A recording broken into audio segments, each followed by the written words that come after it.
We said that distance, time, and culture for global virtual teams affects management of such teams, and that communications can help mitigate some of the problems that distance, time, and culture can create. Let's now take a more detailed look at the impact of culture. That was the third element of adverse factors. It will affect how communications are prepared and understood.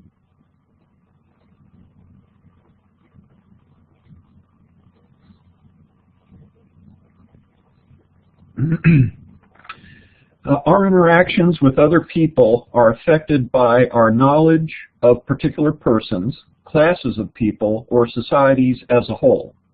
The less we know about them, the more risk for misunderstanding.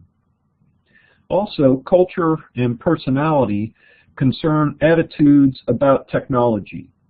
These attitudes concern ways we manipulate objects in order to experience a desired end state. The upshot of it all is that culture creates a behavioral environment. Distance, time, and culture work to undermine the cohesion, coordination, and control of a team. Intercultural communications is the process of sending and receiving messages between people whose cultural backgrounds lead them to interpret verbal and nonverbal signs differently.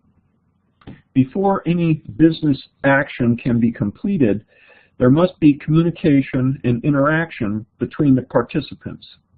When the participants are from different cultures, the messages and interactions between them can be misinterpreted.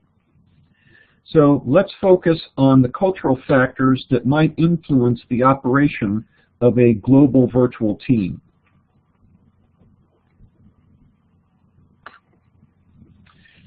Let's consider the major cultural model, the one developed by Hofstede. The original Hofstede model had 4 dimensions. The more modern Hofstede model proposes that culture has a 5th dimension, which is future orientation.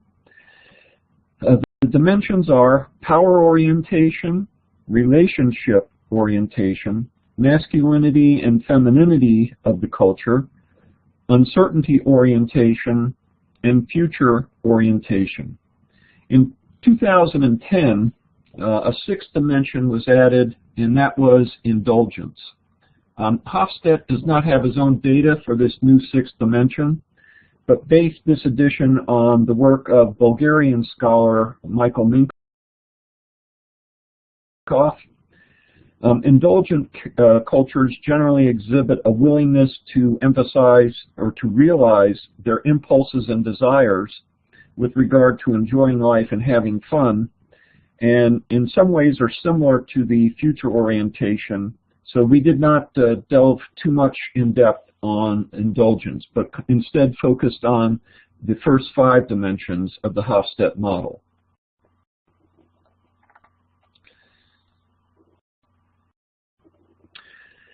Let's take a look at these dimensions in more detail, starting with the power orientation. This is the emotional distance between managers and their subordinates.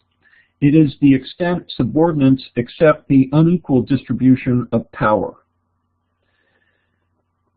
Relationship orientation is the extent someone is individualistic or group-oriented. In some cultures, people are highly individualistic and think of themselves as individuals rather than part of a group.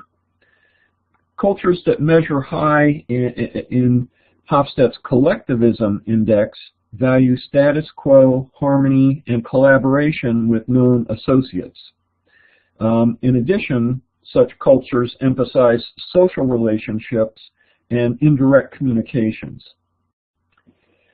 Hofstede's characteristic of individualism versus collectivism in the relationship orientation was also modeled by another business researcher, Hall, and Hall called these low context versus high context cultures.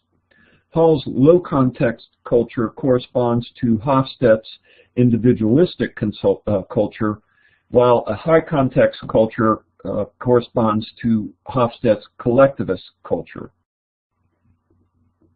In a high context or collectivist culture, people augment verbal communications with nonverbal messages and cues from the social environment.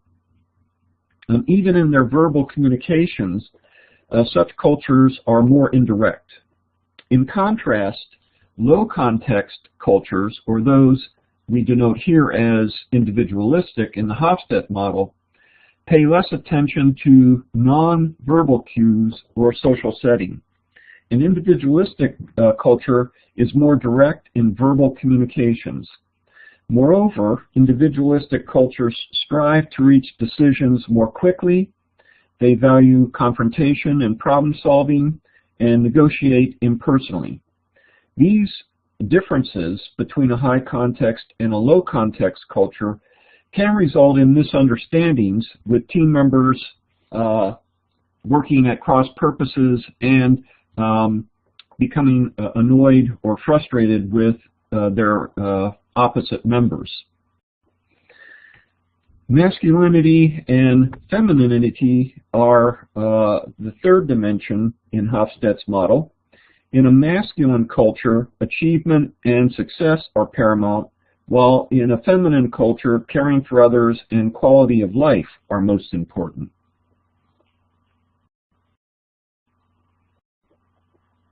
Uncertainty orientation. This deals with uncertainty or ambiguity avoidance. People from cultures that avoid uncertainty prefer that rules are set and unambiguous. They tend to stay with a bad situation because of the uncertainty in leaving the bad situation for an unknown situation. A culture averse to uncertainty usually attempts to minimize uncertainty with strict laws and rules.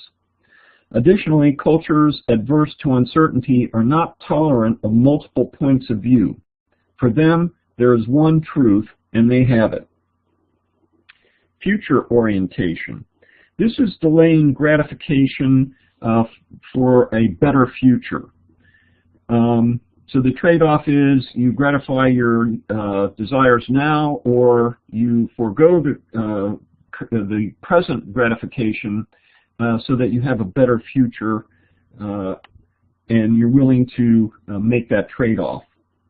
Team members from a future-oriented culture stress savings, perseverance, and persistence.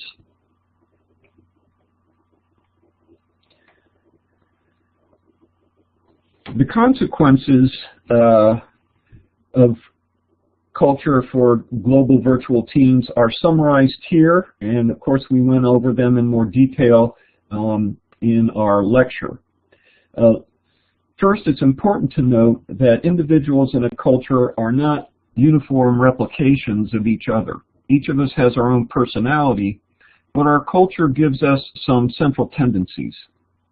Nor is it a requirement for social harmony that everybody share exactly the same cultural institutions. We can have a sharing of effort without necessarily sharing exact institutions. So leading, organizing, and motivating are heavily influenced by what we have learned from our culture. The individualist and power dimensions influence the leading of global virtual teams. The power and uncertainty dimensions influence organizing.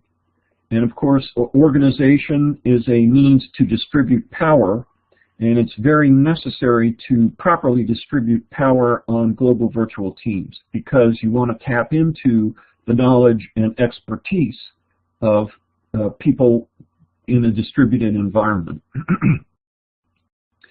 The individualist, uncertainty, and masculine dimensions affect the motivating of global virtual teams.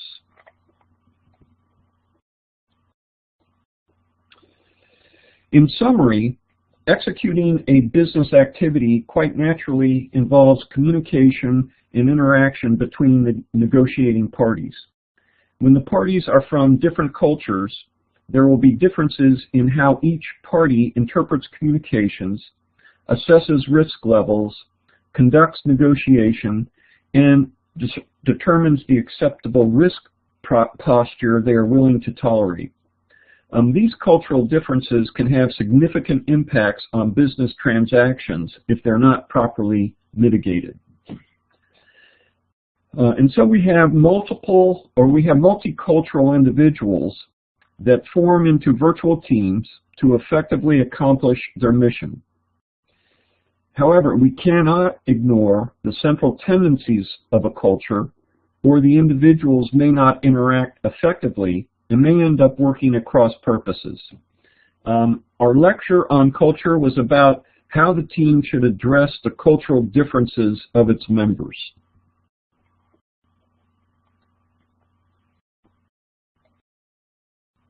And here are the mitigations we discussed during the lecture on culture, summarized, of course, in one slide. Understand the different cultures on the team with the Hofstede tool. So let's go ahead and take a quick look at the Hofstede tool.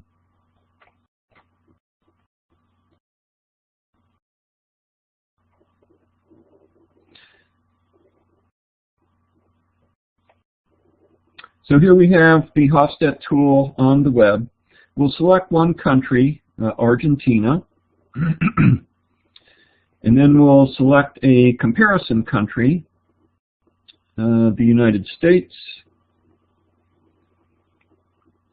And you can see that on some dimensions, Argentina and the United States are very similar. They both have a similar long-term orientation. They both have a similar masculinity-femininity orientation, and they both have a similar power distance dimension. Where they're different is on uncertainty avoidance and individualism. Argentinians are more collectivist and less individualistic than Americans. Americans are very high on the individualism dimension. Likewise, Argentinians are very adverse to risk. So we would expect them to have a society that's defined by fairly rigid rules, and a society where people know the answer to the question, and it's the party line on how things are done. Whereas in the United States, we are more moderate in our uncertainty avoidance, and so we're open to other ideas. So this is how you can compare different cultures using the Hofstede tool.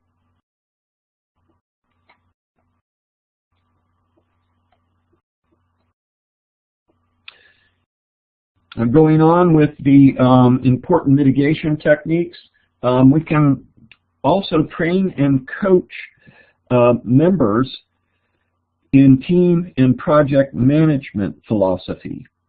Several studies found this effective in creating a project management culture, and that team members then affiliated and associated themselves with the project management culture while they were operating on the teams.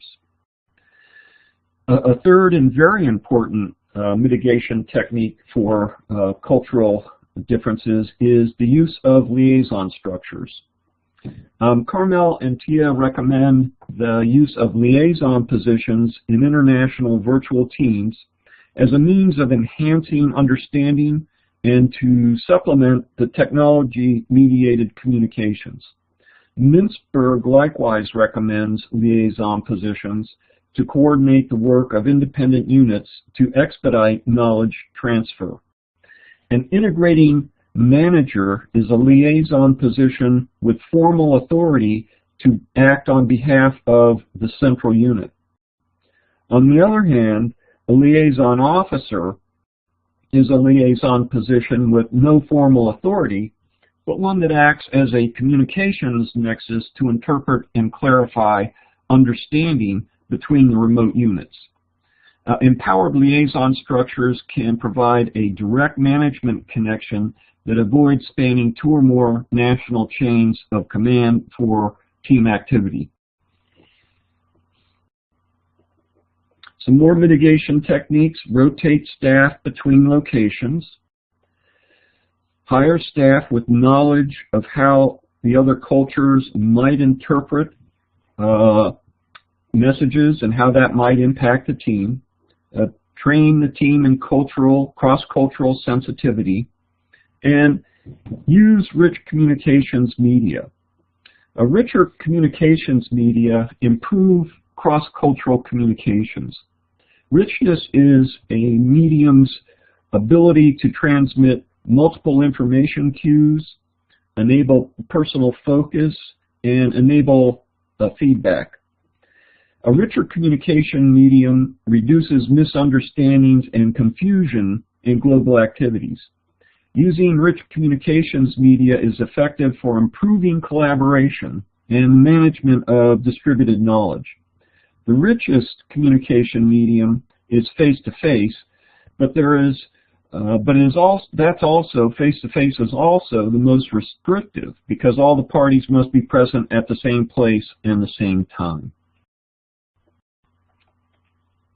So, we have discussed in this course and in the review so far that the distributed nature of knowledge makes an organization that can tap into distributed knowledge more competitive than those that cannot. The rise of the knowledge economy has resulted in fundamental changes in organizational structure, and global virtual teams are one result. Global virtual teams can tap into distributed knowledge, but the rise of the knowledge economy has also eroded old authority hierarchies, which result in the use of different or new forms of leadership, such as LMX, and we have discussed these. Distance, time, and culture are adverse factors that impact the global team. We have discussed business communication principles and cultural mitigations. However, at its heart, a global virtual team is a technology-mediated collaboration. In the next part of the course review, we'll examine technology principles.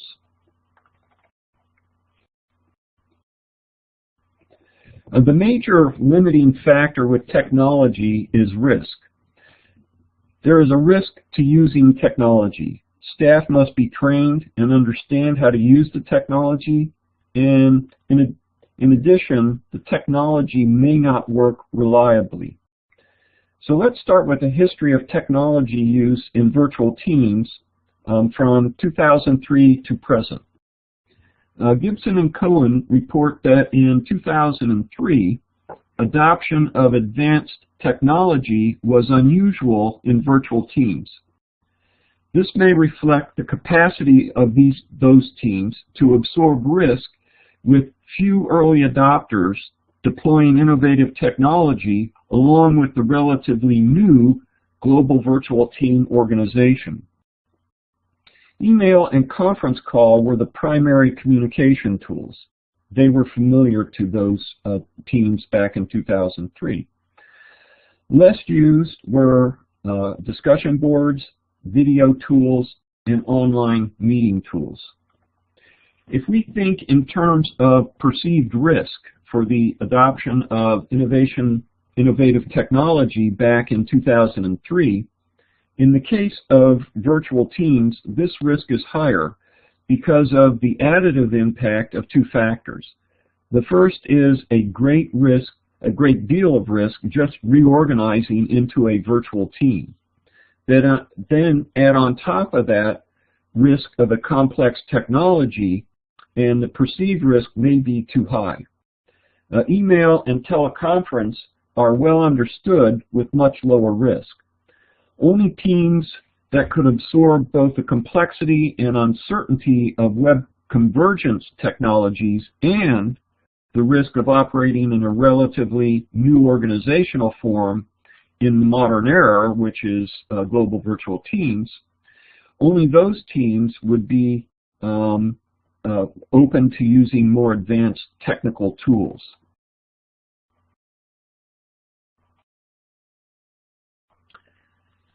Today, as we would predict from the technology diffusion model, more people are using advanced technology to collaborate on virtual teams.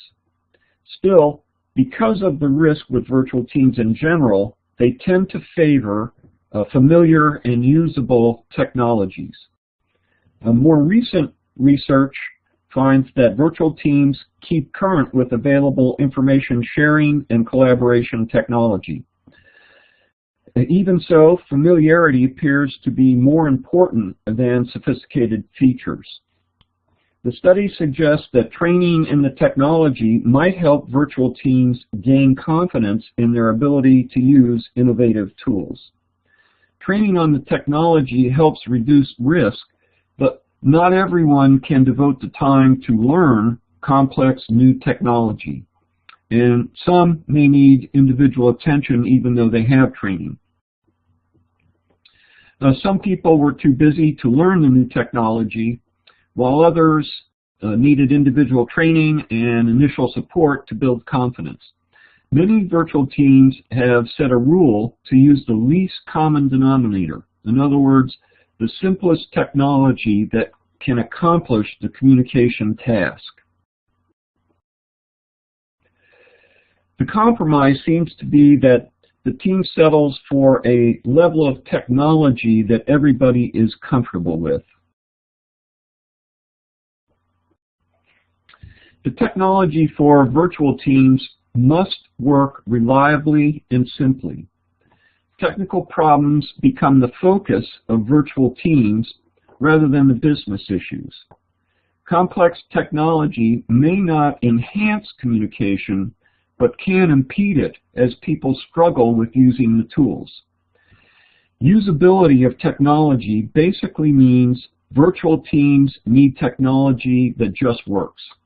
Microsoft's test of usability is to have two teams perform a series of tests with their products. One team is trained on a product while the other is not. If both teams take approximately the same amount of time to do the test, then the software is usable. Reliability is delivering the same result every time you use the product. It's not just freedom from crashing.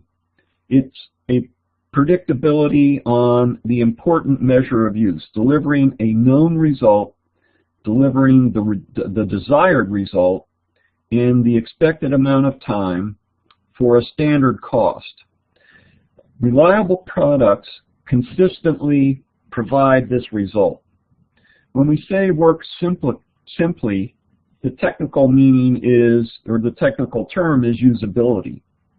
And again, when I worked for Microsoft, they had this excellent test for usability. And if an untrained team in the Microsoft usability test took substantially longer to complete its task than a trained team, then it was back to the drawing boards. The product had failed usability testing. It was not simple to use and had to be, some redesign considerations had to be made.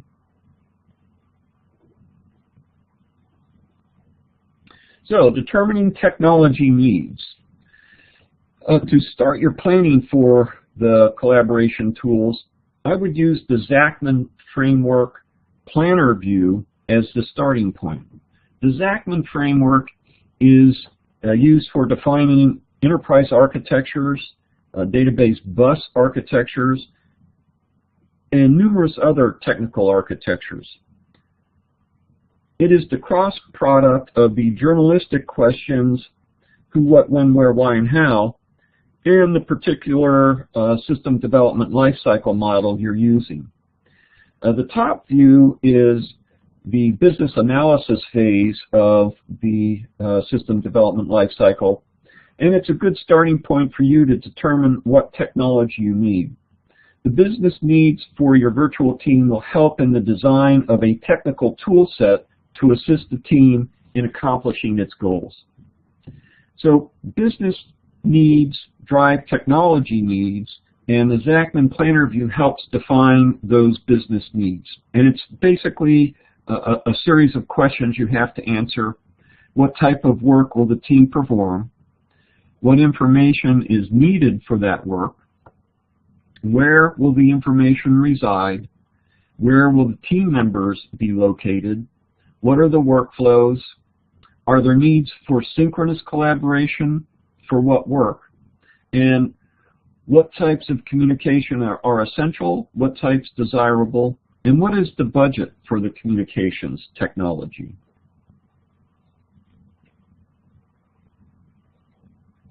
The general rules for selecting a technology to meet a need are to keep it simple, reliable, affordable, compatible with existing infrastructure at all the locations that you have a presence with your global virtual team, and familiar to your team members. The existing infrastructure must be analyzed to see if it's compatible. You want to leverage existing technology to reduce the learning curve and also the cost. This brings up an important boundary on technology choice. How flexible are the team requirements for particular technologies? This affects the use of existing infrastructures as well as member preferences for technology. There are a variety of methods for strengthening virtual team performance. There are a number of ways to ensure that technology supports the team, and that are the different communications and collaboration needs that are supported by the technology, and that technology does not become an end in itself or a detriment because of its failure at inopportune times.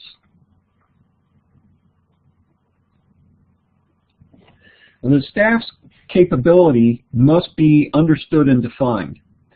The following question should also be answered when you start thinking about defining your technology tool set. Are all staff members ready to learn the identified technologies? What are their attitudes toward technology? What familiarity do they have with technology? And how much time and training will it take to learn the tool set? So, for example, for this class, I chose Blackboard because everybody has a familiarity with it in this graduate program. There is technical support for it, and it's a comprehensive tool set. I did not have to schedule a lot of time on the installation and training on it. Some people may think that there are better tools and can certainly make that argument. There are pros and cons to all the tools out there. But you have to factor in schedule and cost to train, and in this class, we didn't have excessive amounts of time.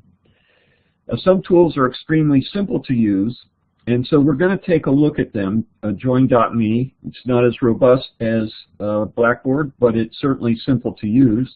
And Skype, again, not as robust as Blackboard, but very simple to use. However, both those tools are lacking technical support. We have technical support with Blackboard with the rt.umbc.edu. That's available to assist with Blackboard questions. So that was one of the factors I took into consideration, is your familiarity with the technology and the institutional support of that technology. Finally, we have to take a look at schedule requirements. When does the work begin, and what are the milestone deadlines? When will each technology be required to go live? And how much time does your schedule allow for training on the technology for virtual collaboration?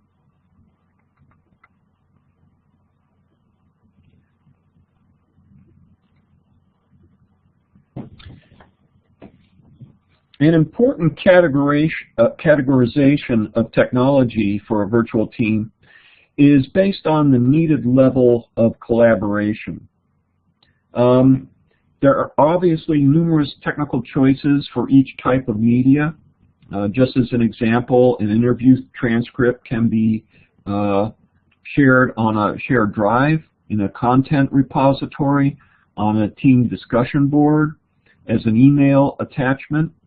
And Lotus was an early vendor recommending that. Wikis are another place for storing information like that. Private team blogs, forums. So you want to decide on if the technology needs to support simple or a low degree of collaboration or a high degree of collaboration.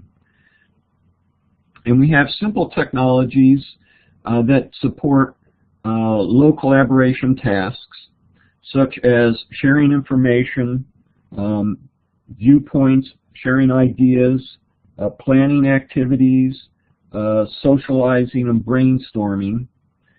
And then we have simple technologies that likewise support evaluating options, something that requires a high degree of collaboration.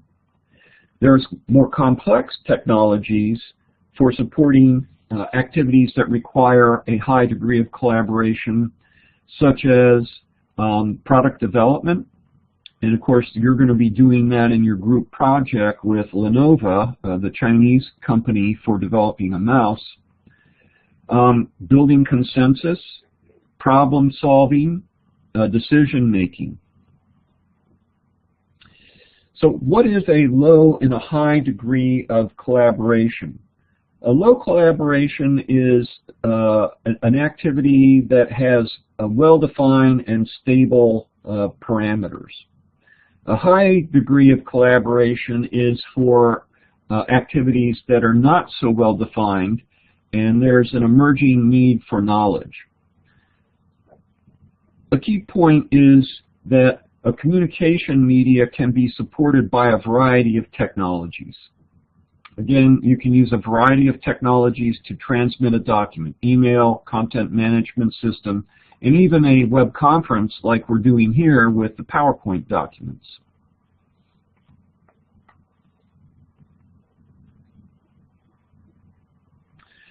A simple technology can support tasks that require both low levels of collaboration and those that require high levels of collaboration.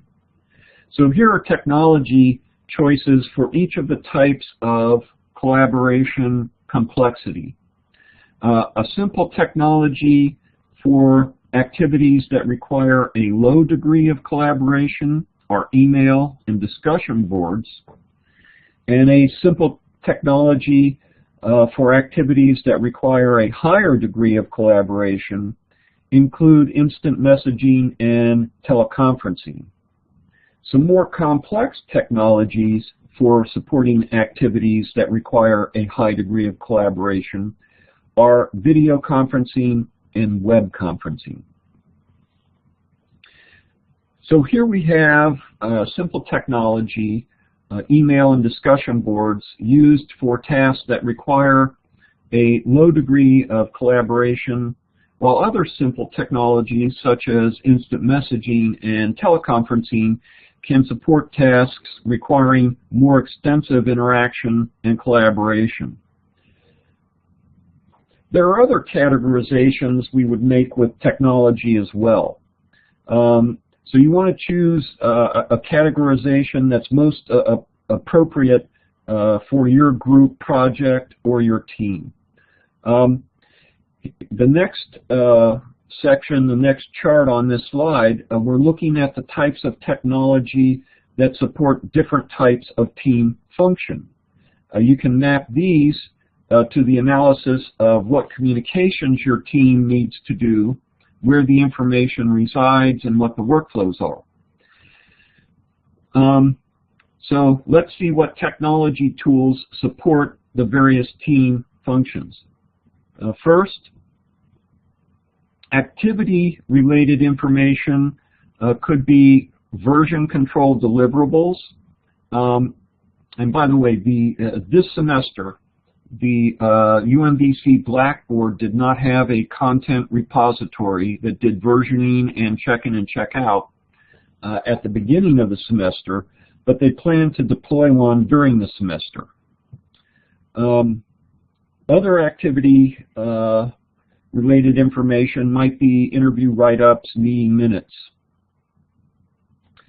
Collaboration tools that might help process functions for the virtual team might be workflow tools, where both defined and ad hoc routing for review and approval are automated. For presence and availability, and these are now common on Facebook and in work and email systems that combine text and chat, you likewise have a set of technologies you can use. So here are the types of technology needed to support managing various team functions.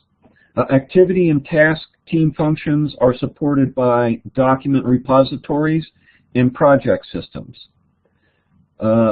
Process team functions are supported by organizational charts, expertise directories, and workflow tools. Resource availability and presence team function needs are supported by instant messaging, team calendars, and individual schedules. And an understanding of the work environment of the team is supported by team dashboards with news and environmental data, desktop video meetings, and stored video.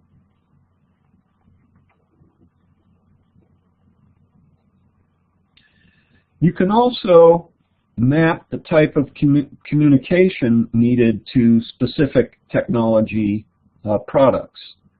So if you have a relationship building type of communication, the recommended technology is face-to-face. Fly people in or somehow get them all in one location.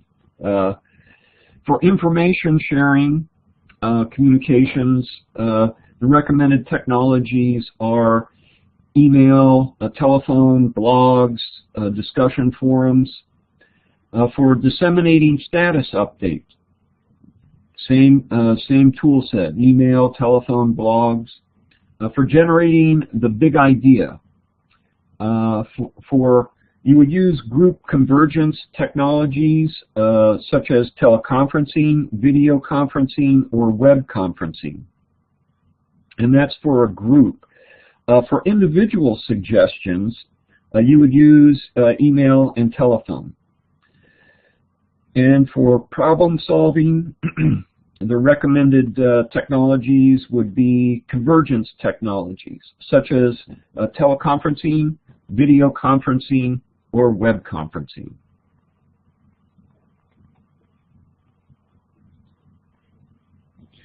Some of the other important operational considerations for technology are we need to define where information repositories will reside. Will they be on a commercial cloud, on an internal cloud, or a hybrid? Are you going to have redundant data centers? And if you're dealing with an external organization and you choose internal cloud to store your information, you have to explain how the external parties will obtain access to the repositories through your firewall.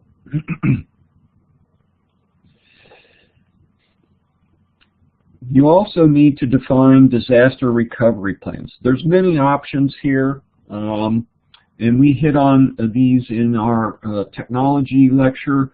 You could have virtual machines in one data center with real-time replication to hot backup virtual machines in another. In contrast, you might have virtual machines in one location and take an image backup with every system software change and periodic, probably more than once a day, but periodic backups of data changes. If the information gets corrupted, then, or your site goes down, your primary site goes down, your backup site, you can have gen up a virtual machine, apply the image, restore the data, and you're back in business. So it just depends on the need for recovering quickly. If the quicker you need to recover, the higher the cost, because you're going to have a lot of real-time duplicated systems and real-time replication. An often overlooked factor in reliability is a country's infrastructure, the reliability and availability of communications, and steady electricity without brownouts, spikes, or other phenomena. Data communication, speed limitations in certain of your team's location are going to affect your team. They're going to become a limit on your team technology when dealing with partners in those countries. So you need to know the data communication parameters of your various locations. Just as an example, when I was working in Ecuador in the early 90s, the highest speed communication I could get for data communications was 19.2 kilobytes per second. So not very robust communications. Infrastructure protocols used in each country are also going to affect you. Know the data communication protocols used by your international teams. These are potential technical configurations and quality assurance considerations on your team technology when dealing with partners in other countries. It's not just the existing communication and electrical grid services are dependable. Different countries may use unfamiliar protocols. And again, I gave an example of when I was working on Citibank Mexico. In Mexico back in the 90s, they did not have a lot of high-speed, wide-area cabling between cities, so they used satellites. And satellites used an X.25 protocol. And most of the routers I had been using in the United States with great success worked with the normal wide area network cable-oriented protocols. And the one I chose initially did not properly translate X.25 into TCP/IP. And that ended up causing problems. And so I had to search and find a router that did have that proper support for X.25 to TCP/IP, and that was Cisco. They were able to support the normal protocols we would use for TCP/IP across a wide area network, and also sending it across an X.25 network, and then recouping it at the other end of the X.25 network in a proper format.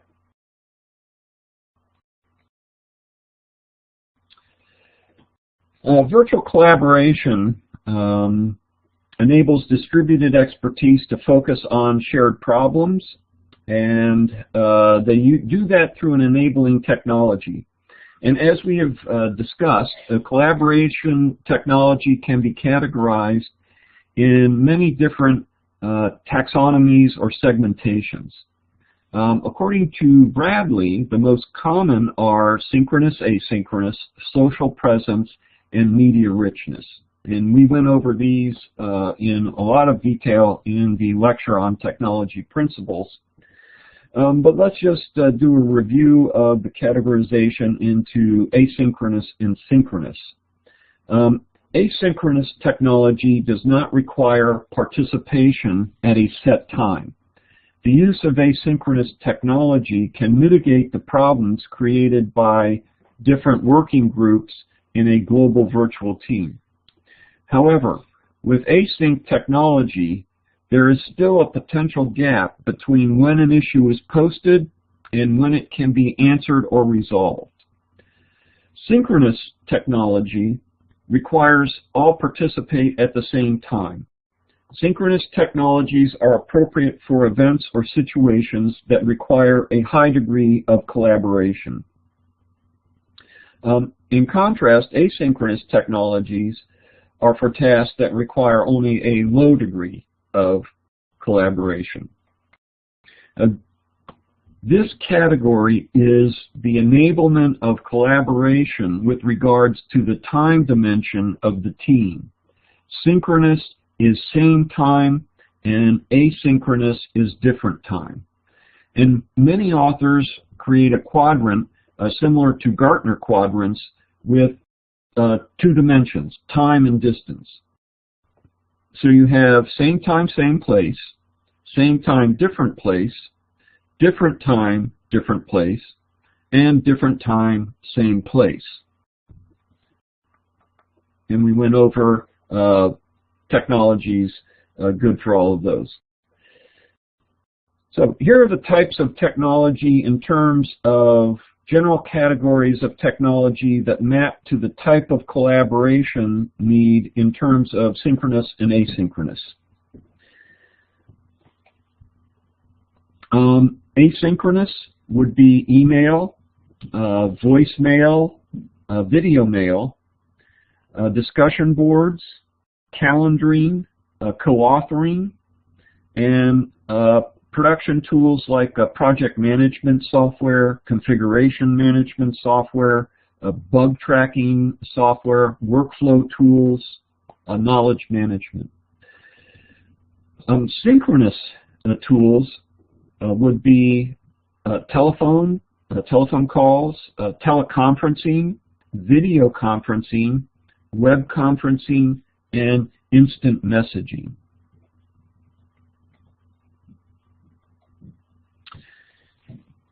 Now let's look at some principles for using different tools. We'll start with email. Emails are electronic memos used to exchange information in groups of individuals. They become a permanent record of who said what to whom and when. In ancient and medieval times, virtual management was accomplished through letters to associates indoctrinated in the values, goals, and methods of the team or the group. Email that is accessible from anywhere at any time extends the reach of virtual management. Now, some general principles for email: avoid email attachments, despite, of course, the advice from Lotus on using their document repository capabilities to search through attachments. Publish an email protocol that describes why and when to send emails to different team members, and who must be copied on what type of email. And email should inform the right people and not spam anyone.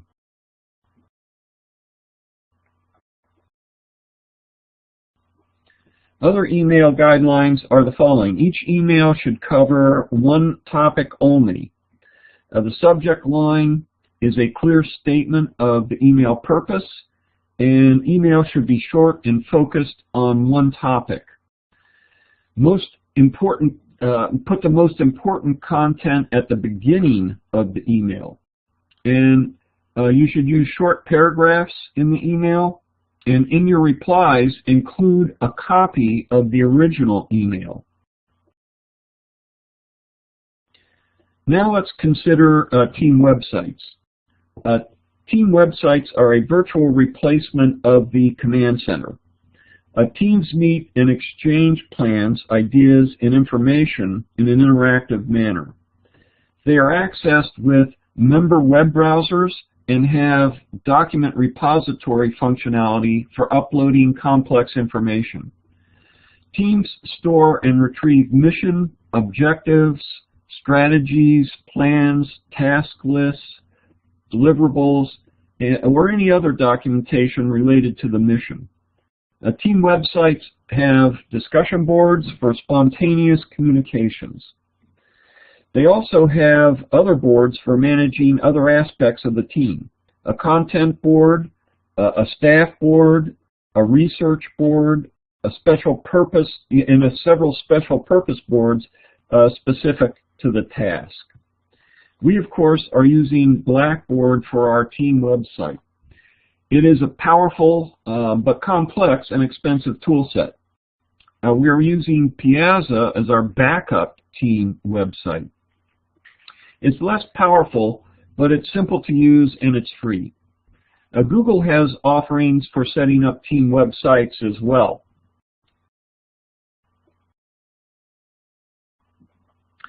Some of the considerations for team websites.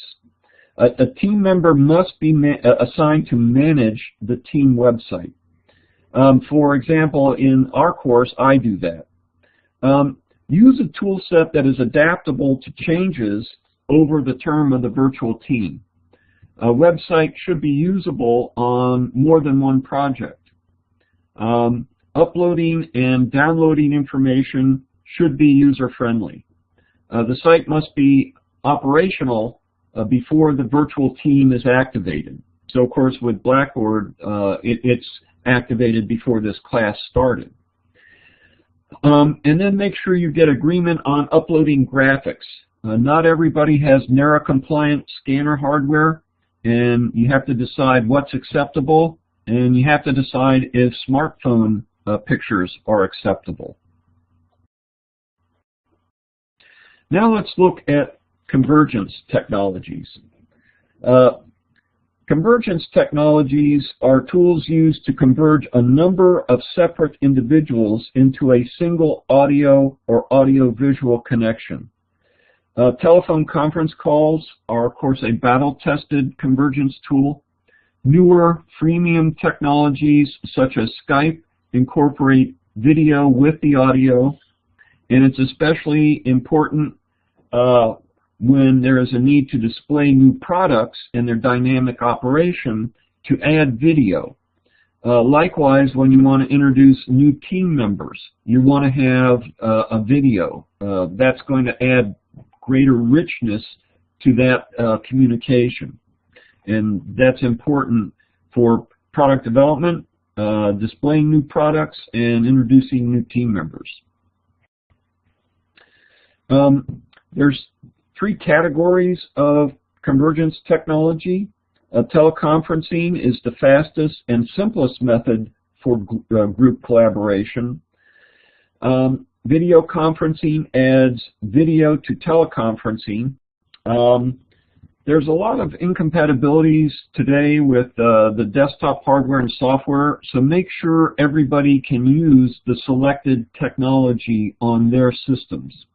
That includes the operating system as well as having enough hardware to support the clients if needed. Web conferencing, that's where the team all logs onto the same website. They share screen technology, and any participant can be given control, and others can see their desktops as a result of that.